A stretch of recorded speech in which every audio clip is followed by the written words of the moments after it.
We have entered the age of collapse, an era where mankind will suffer severe disasters that kill off millions or billions of people because of new technologies and threats, our fragile interdependent economic system, irresponsible government, and a population that is increasingly dependent and unable to survive without long distance water and food shipments.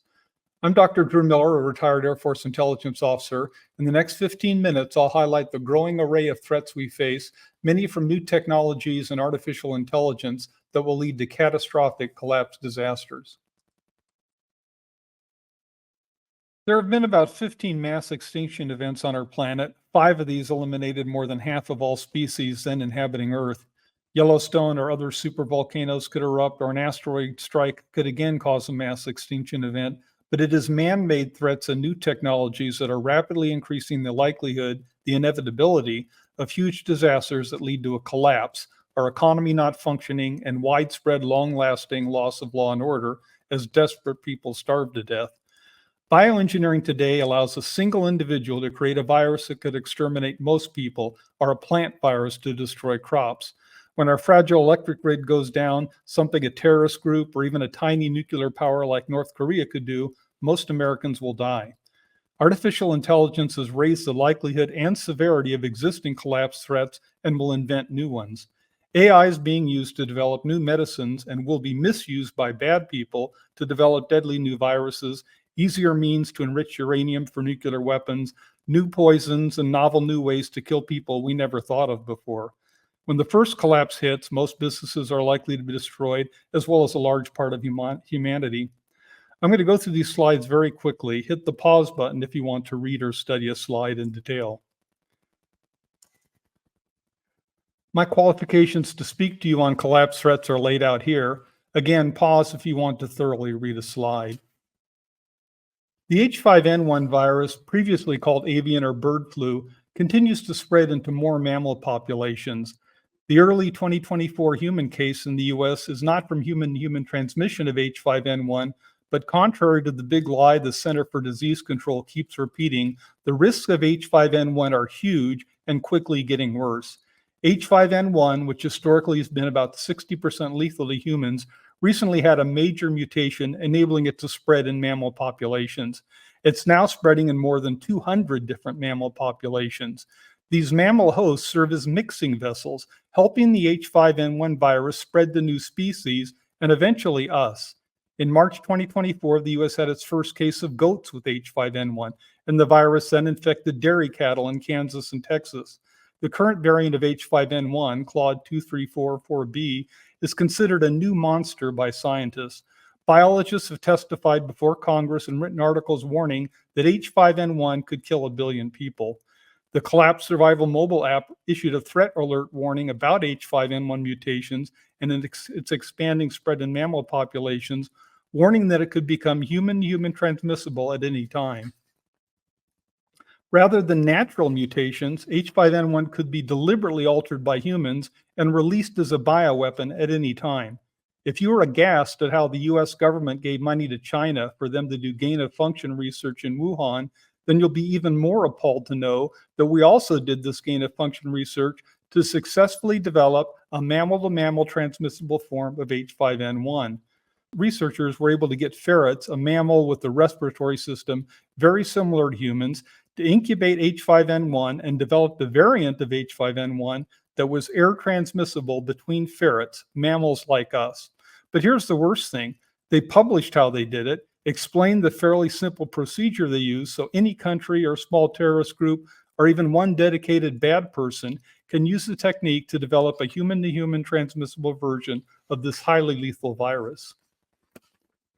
Biologists who wrote this article noted that while the 1918 pandemic, which was just 2% lethal, killed 50 million, H5N1, 60% lethal, will kill 1 billion. And it's important to understand that while the virus may kill 1 billion people, the collapse, the loss of law and order that results, no economic production, and mass starvation will probably kill far more. Advances in technology and DNA manipulation technology keep coming out. CRISPR technology makes it fast, cheap, and easy to edit and manipulate DNA. The Soviet Union had 60,000 people in their bioweapons program, but one person with CRISPR today has more ability to alter Ebola or smallpox or H5N1, making it more contagious or lethal. Bioengineering, CRISPR, and a host of new technologies are rapidly increasing the ability of a single individual or a small terrorist group or rogue nation to unleash devastation that could kill 1 billion people or the vast majority of humanity. Nanotechnology is being used to develop wonderful things like self-replicating nanobots that can consume an oil spill in the ocean. But every good technology can be misused deliberately or accidentally lead to a huge disaster, which could trigger a collapse. Gray goo is the name of an anticipated scenario where out-of-control, self-replicating nanobots destroy the biosphere by endlessly producing replicas of themselves and feeding. In this example, if these nanobots eat up all the oil in the ocean, what's to stop them from spreading up rivers and into fields to start munching up crops? How do you stop tiny, nanoscopic-sized, self-replicating devices from spreading and wiping out plant life around the world? Cyber attacks on infrastructure have occurred all over the world, on electric grids, water systems, financial systems, so far small attacks likely to demonstrate or develop capability. But if Russia, China, North Korea, Iran were to wage a full-scale cyber attack, perhaps in an allied effort, they could easily take down a wide swath of critical infrastructure that leads to a collapse. The US has this capability as well, as do some large hacker networks that no country controls. Iran and North Korea are currently using centrifuges to enrich uranium for nuclear weapons, the same technology the Manhattan Project used in the early 1940s. But laser enrichment has been developed, and with constant advances in technology, you can be sure that there are more means of enriching uranium, easier construction of nuclear weapons. There was a scenario on the Collapse Survivor app where terrorists used a new means of uranium enrichment to secretly develop a nuclear weapon that they smuggled into several US big cities and detonated.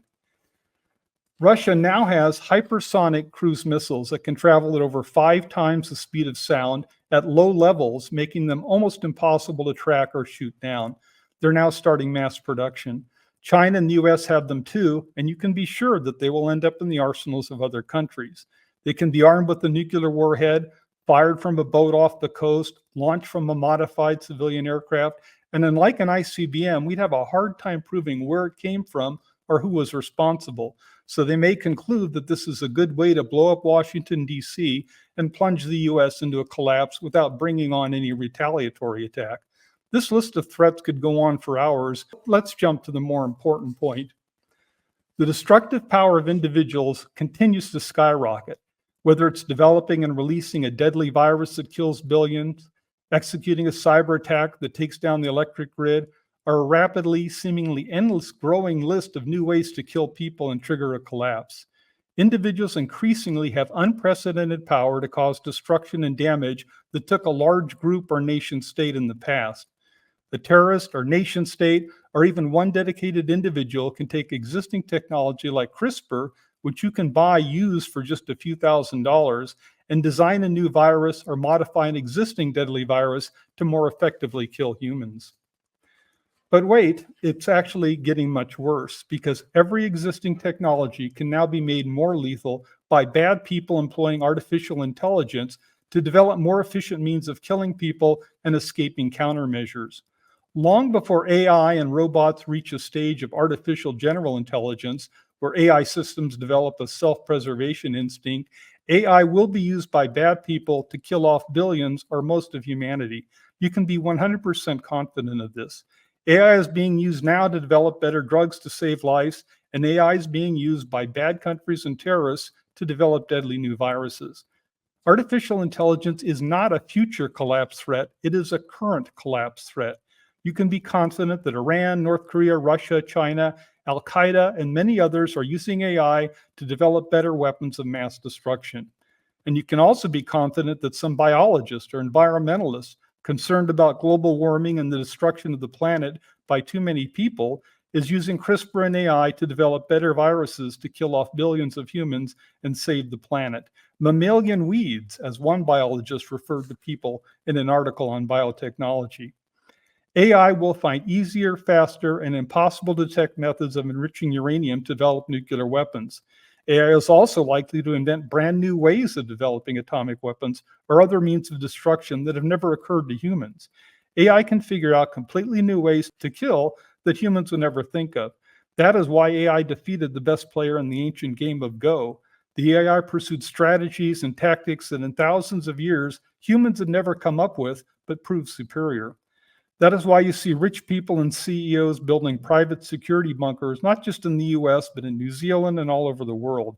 They recognize we have entered the age of collapse, and there's no way to put all these technologies and AI back in the bottle.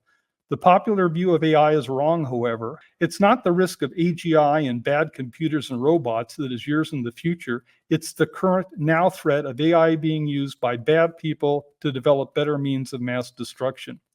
Can it get worse? Sure, just add quantum computers and increase the power of AI even more to develop more effective and new ways to destroy life. But you don't need AI or any new technologies to take down the US electric grid and plunge us into a collapse that would kill 90% of the population. We have a fragile, highly vulnerable electric grid that can be taken down by physical attacks by a terrorist group or Chinese agents, solar flares, cyber attacks, or EMP from a single nuclear detonation high in the atmosphere. Even North Korea, with an inaccurate small nuclear force, has the means to destroy the United States of America.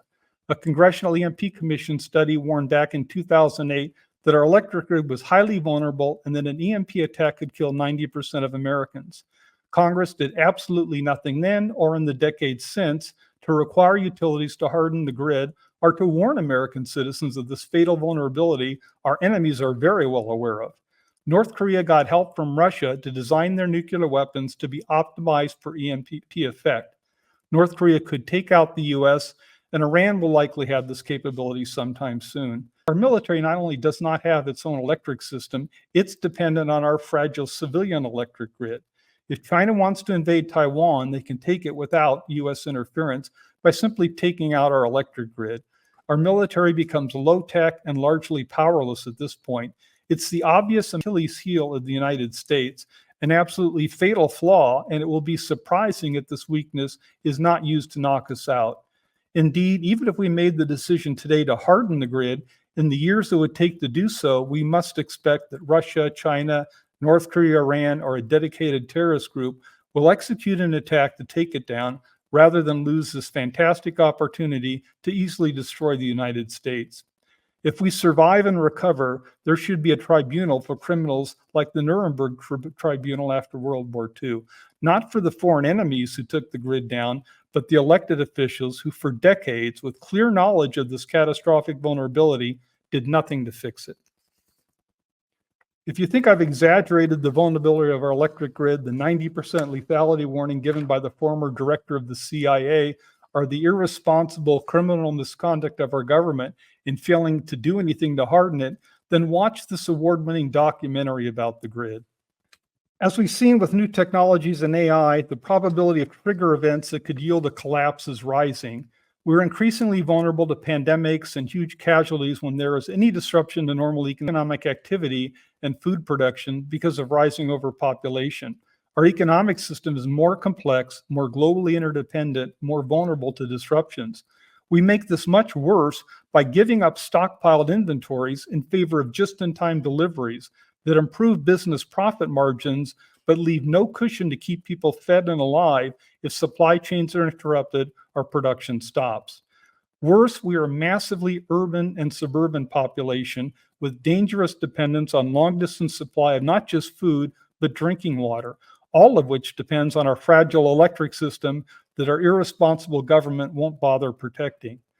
Finally, our dependent population doesn't have the skills or means to deal with the collapse, to grow a garden, or do anything without help and direction from the big government nanny state. We have millions of very bad people who will loot, maraud, kill to survive in a collapse. At least 1 million gang members in the US, 2 million Americans in prison who will get out when there is a collapse and the guards don't come to work. Whether it's a virus or economic disruption or some other disaster that triggers a collapse, it's the loss of law and order, the looting and marauding, starvation and cascading effects of the initial disaster that's most likely to kill people. If you're thinking that things can't be this bad or people would be taking action on these threats and problems, well, there are lots of warnings, but few people are paying attention to them, and the media rarely covers warnings. They wait to report on the events. Nassim Taleb, probably the smartest man alive today, wrote a best-selling book, The Black Swan, The Impact of the Highly Improbable. He explained that people by nature ignore warnings of pending black swan disasters. We don't want to think about such disasters, and people are especially blind to new types of threats today because we rely on probability estimates, and you simply cannot estimate the probability of an event that has never happened before. You can assess and estimate the likelihood of a new disaster from new technology or change conditions happening, but people usually refuse to consider such warnings until they've seen the disaster occur. As Taleb put it, we are suckers for black swan events, even when in retrospect it seems obvious that they are coming. Winston Churchill warned of the Nazi threat. There was evidence aplenty of the German and Japanese military buildups and ambitions, but people didn't want to think about it and they ignored it. Our long-distance shipping of food, municipal water systems that must have electricity to operate, a just-in-time delivery economy with international sourcing makes us extremely vulnerable to even short-term disruptions and sets us up for a big disaster and a collapse. It's almost as if we designed our economy to be suicidal. Taleb and a host of experts have warned that the pursuit of maximum profit and high technology leaves us with a very fragile economic system.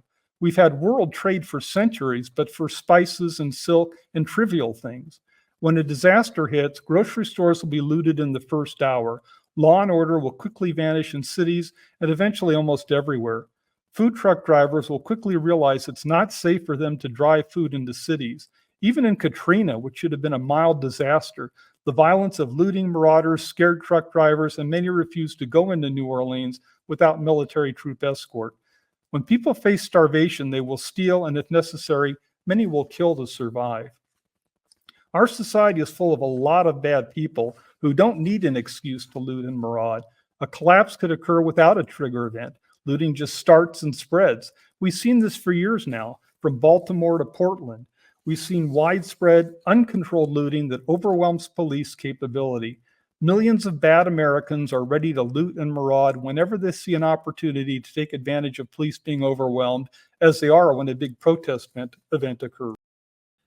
Indeed, our country is arguably in a mild form of collapse today. There are flash mobs that spring up so often they don't always make the news. Looting is blatant in California, big groups breaking into Home Depot or department stores and hauling carts full of goods out in broad daylight. And this can happen anywhere if you tie up dozens or hundreds of policemen with crowd control in a protest or political event.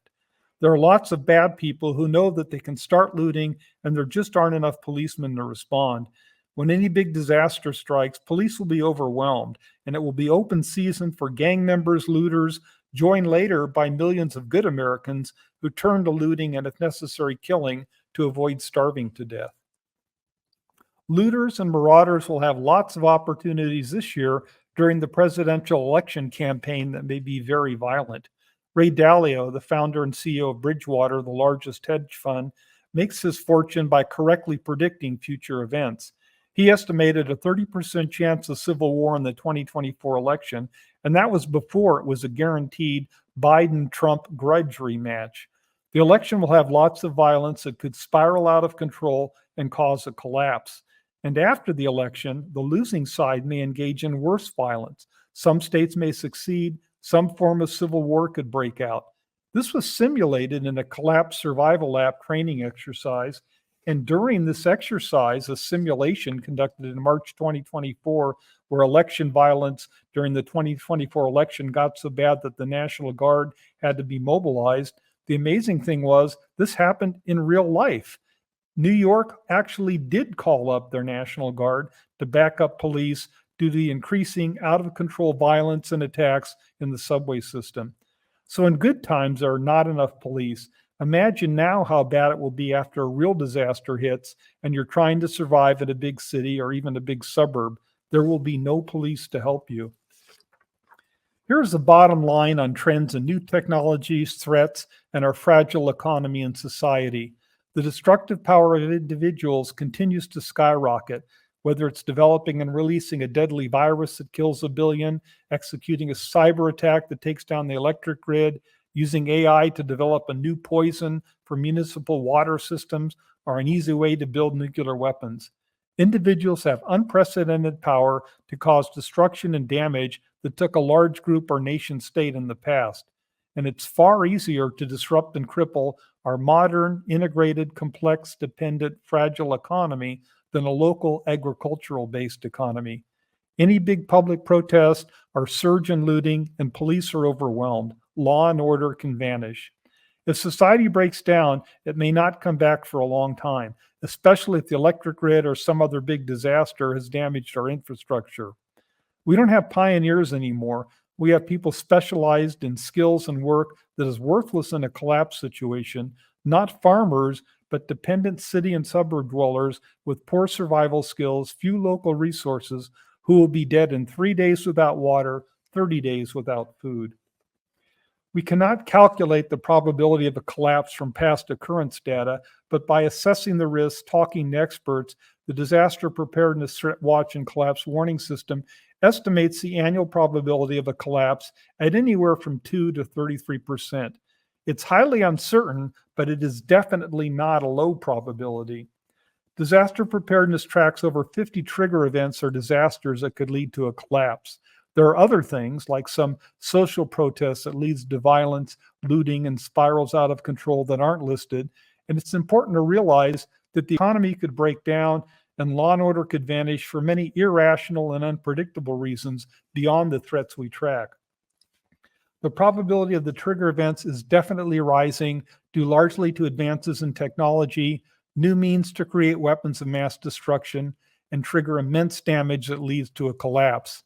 Add increasing overpopulation and the increasingly complex and fragile economy, and people who are increasingly urban, dependent on long-distance food and water, and the result is an ever-increasing likelihood of a deadly collapse. The director of the Future of Humanity Institute at Oxford University believes we face a high likelihood of an existential collapse. This means a collapse so severe that our species is almost wiped out, the vast majority of humanity killed, and survivors and civilization so badly damaged that it takes several generations to recover. If at this point you're desperate for some good, uplifting news, I can offer this. I believe the global warming problem will be alleviated. With billions of humans killed and economic activity, certainly large manufacturing, stopped during a collapse that could last for years, the man-made increases in temperature and pollution will plummet. While this is admittedly a bit of humor, I am confident that there are biologists and environmentalists who believe that developing and releasing a deadly virus to kill off billions of humans is necessary to save the planet.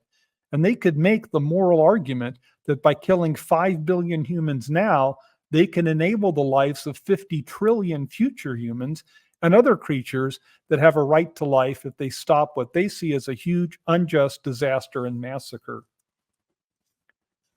Humans are smart, and we can adapt to the age of collapse and survive.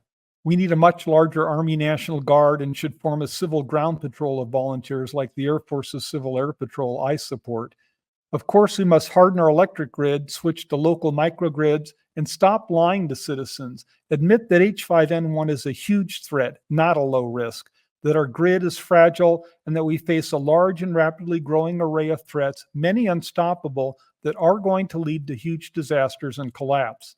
I'm not going to cover all these items here due to time limits. You can pause the slide to read them. Many of these measures are addressed in the Collapse Survival app. But I do want to make the point that we can survive the worst threats and collapse disasters if we prepare.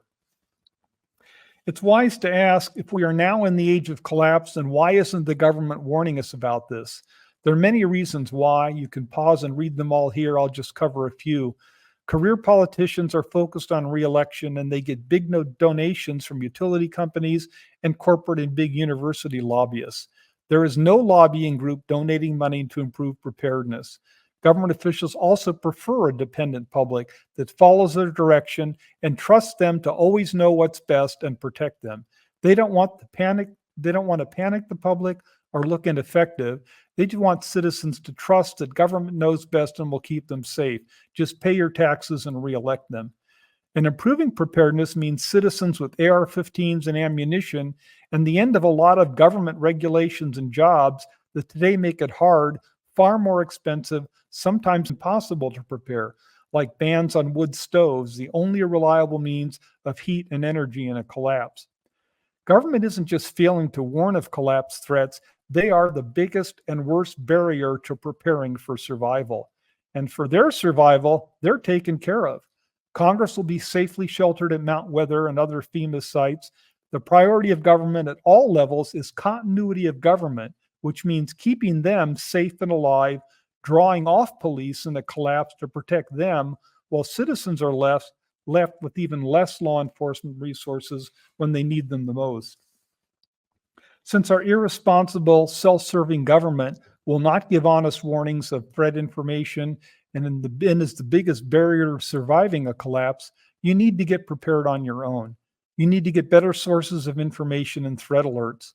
The Collapse Survivor app can save your life by sending real collapse threat warnings to your cell phone. It's a dirt cheap app, free for 30 days to try out, then just $10 a year. A bias disclosure here, I created this app and own part of it. Apple and Google get a third of the $10, and we have big monthly bills to run it, but you have my word that we won't raise the price above $10 a year because I want this to be cheap and affordable for everyone. The extra hours or days of warning before a government-issued alert comes out can make the difference between life and death. The app also has a lot of great information to help you prepare. The age of collapse is not some future possibility. We're in it now. A collapse could start today, and the outlook for humanity is a lot of collapses. Don't take my word for anything in this presentation. You can pause the slides, look at the sources, and consider the warnings of Oxford professors Ray Dalio and Nassim Taleb and other more brilliant people. Of course, it is a lot easier and comfortable to just ignore all the evidence and warnings of pending collapse disasters, but failure to prepare is likely to mean death for you and your family.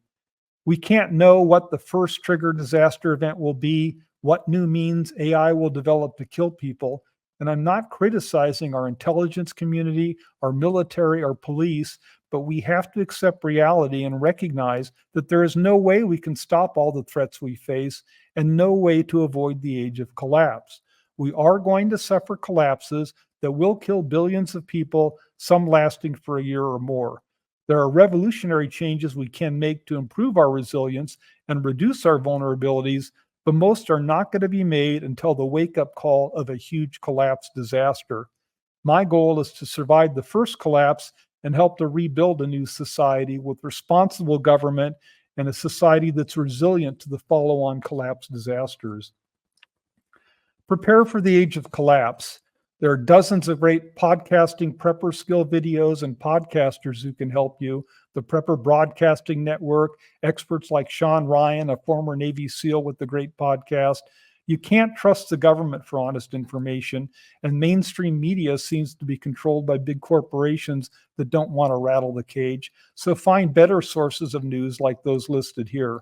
Merritt Street Media, which includes the new Dr. Phil Primetime, has a news outlet to provide information that is not driven by political correctness or partisan politics. Preparedness information and collapse warning alerts are provided by the Collapse Survivor mobile app. Above all else, you need to be stockpiling and preparing for a collapse. They're definitely coming, and you have a responsibility to get your family prepared. The vast majority of companies have no plans whatsoever on how to deal with the collapse. Their disaster plans are limited to a storm or a few days loss of power. Fortitude Collapse Preparedness offers consulting on how to prepare your business or organization. Take action now to get prepared for the age of collapse. Waiting until the trigger disaster has started will be too late.